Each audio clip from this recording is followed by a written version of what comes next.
Bonjour messieurs, merci Bon. d'être présents avec nous sur le site Melchior et collaboration avec Vie Publique pour évoquer la place de l'intelligence artificielle dans nos sociétés sur quelques domaines très précis.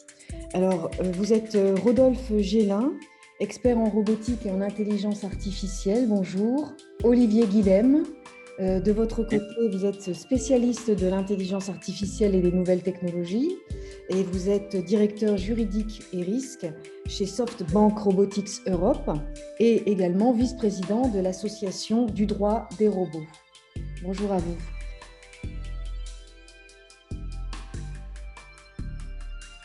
On avait déjà écrit un livre sur l'intelligence artificielle et en fait, quand on avait écrit ce premier livre, on était toujours en train de doser, oui, mais voilà, c'est vrai qu'il y a ses avantages, mais il y a ses inconvénients.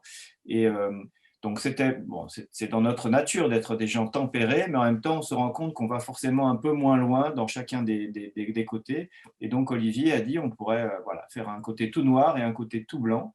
Ça éviterait de mélanger, de faire du tiède.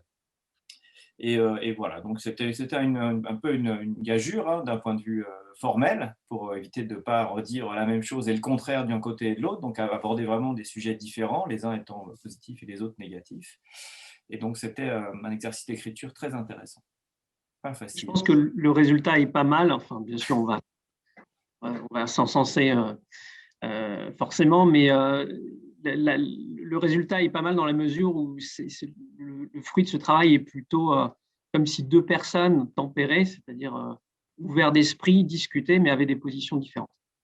Donc, un même sujet est abordé avec un prisme euh, un peu plus négatif ou un peu plus positif sur l'intelligence artificielle. Et ça donne un contenu assez novateur, je trouve. Tout à fait. Voilà, Alors, je peux le montrer. Effectivement, on a physiquement un côté blanc et effectivement un côté noir et qui permet de voir les deux aspects hein, de ce débat sur les différents éléments. Mais excusez-moi, je vous ai coupé. j'en prie. Donc c'était aussi une performance pour l'éditeur hein, qui devait quelque chose d'un peu nouveau. Et puis aussi, ce qu'on voulait éviter, comme j'ai commencé à le dire, c'est de dire d'un côté, sur exactement le même argument, c'est bien et c'est mal. Quoi. Il y a vraiment des arguments qui ne sont pas bien pour